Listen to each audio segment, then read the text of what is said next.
There's a way for science to explain it. But if you believe it, then it is that vision.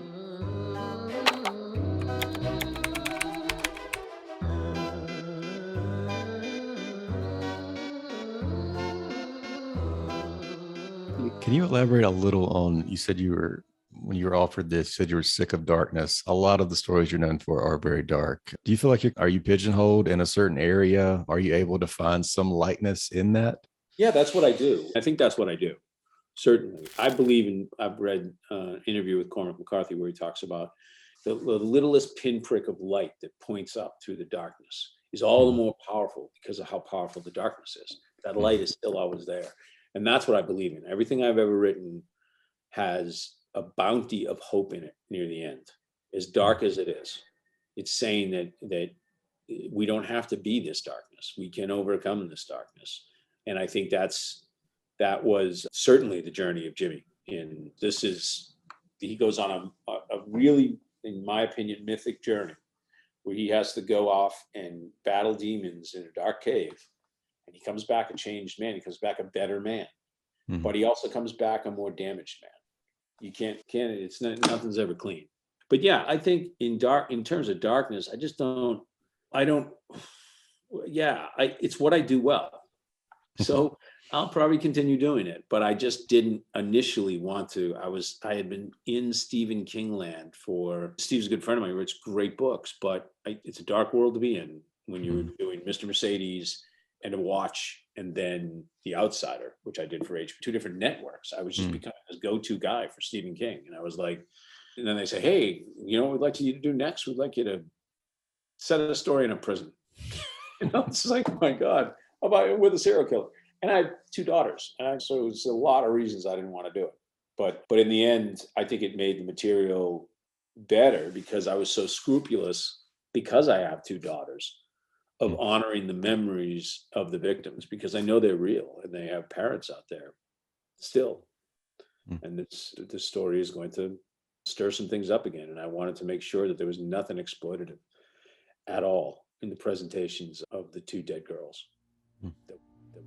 So, you want me to check into hell, cozy up, and ask him all casual, hey, so where'd you bury 13 bodies? Is that right? Well, it seems like you're bringing something kind of new to the horror realm. Like, if Haunting of Hill House wasn't an adaptation, if we weren't kind of marketing with the idea that we're kind of familiar with that story, how would you describe the overall story? Because so much is happening in this horror series. Well, I always looked at it as a family drama, first and foremost, that happened to be kind of wrapped in the skin of a ghost story. And one of the comps that we talked about the most in developing the series was 6 Feet Under, which is one of my all-time favorite TV shows. The hope was that if we could strip away all of the genre elements from The Haunting, that it would still stand up as a character-driven, effective family drama. That was always the criteria that we were operating under. And I like to think that's the way the genre is used best, that the horror elements are mostly effective when they bolster the human drama and are kind of born of the characters instead of something that the characters are reacting to. So for me, this was always a dramatic series that just happened to kind of be wrapped in the trappings of the genre, if that makes sense.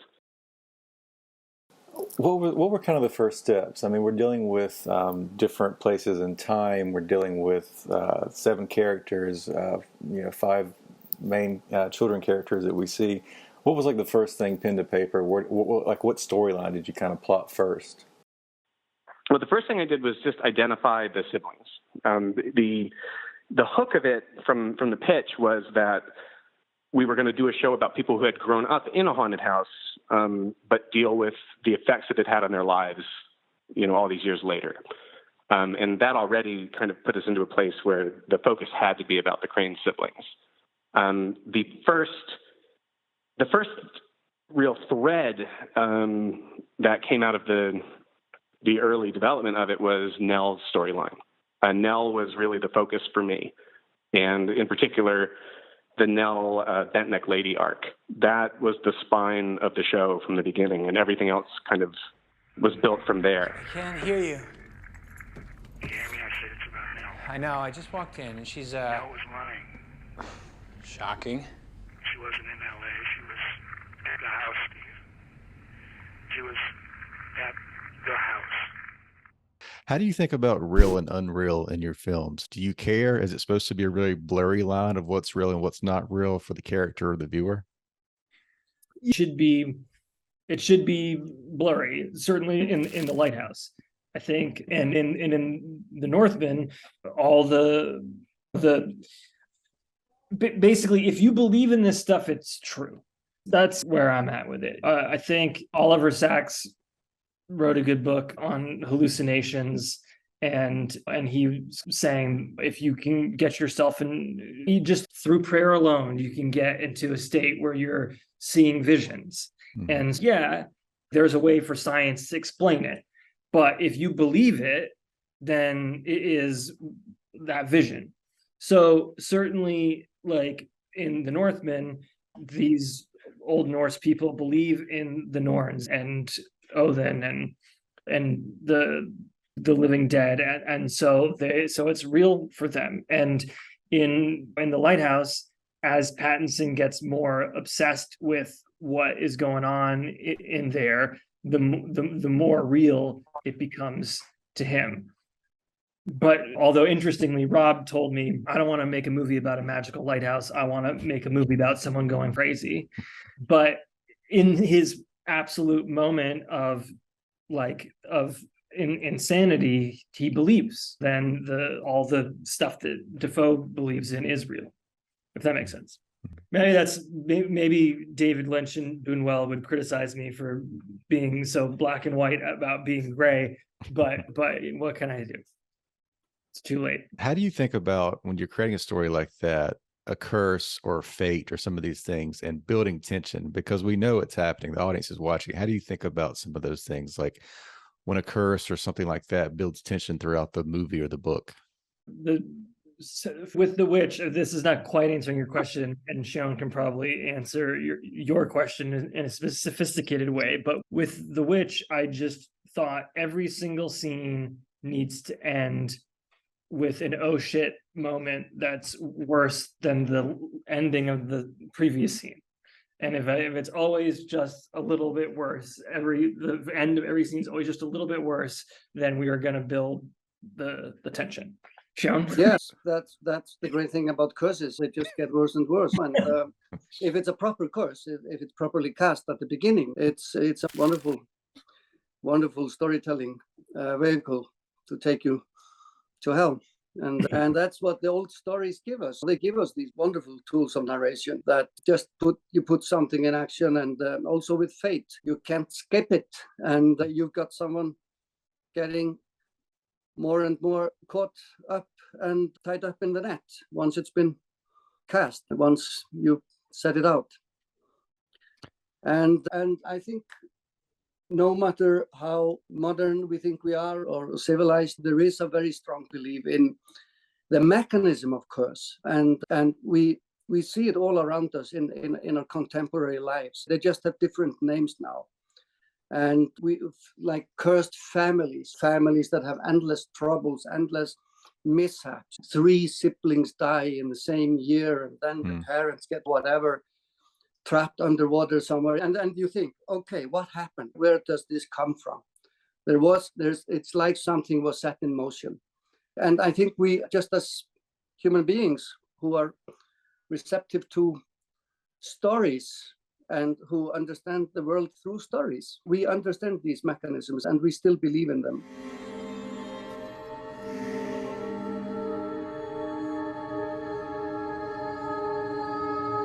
Tell me, how did you first get involved with Scream? Was it a studio project? When did you kind of come on board and some of those things?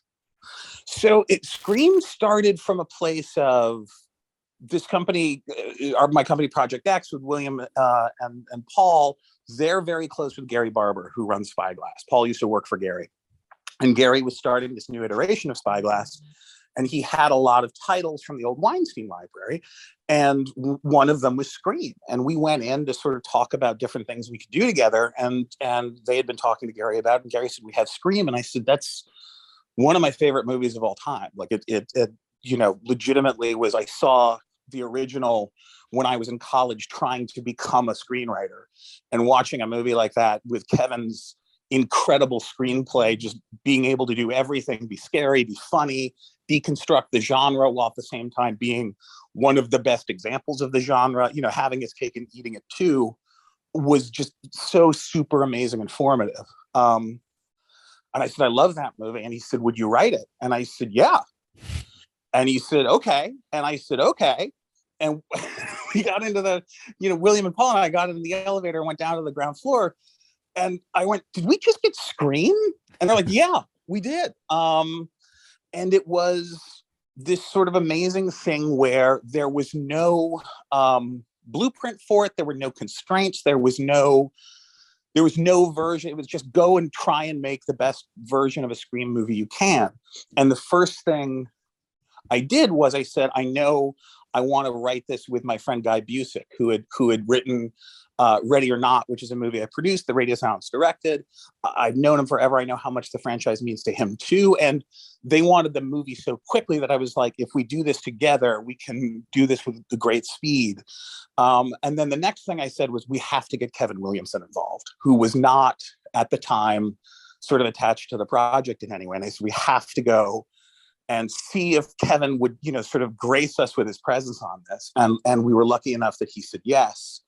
And then Guy and I sat in a room, and we each had a yellow legal pad, and we put on all 4 movies over 2 nights.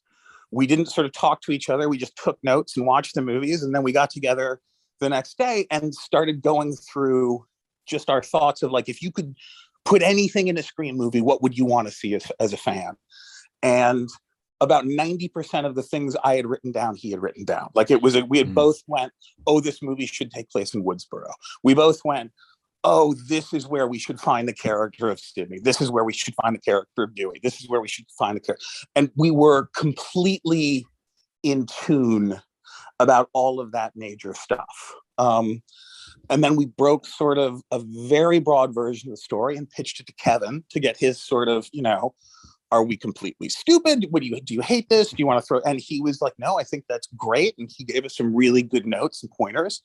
And we did the same with Spyglass. And we went off and we wrote the draft. And that's the movie that you know, is in theaters now. So it was an amazing sort of easy process from beginning to end.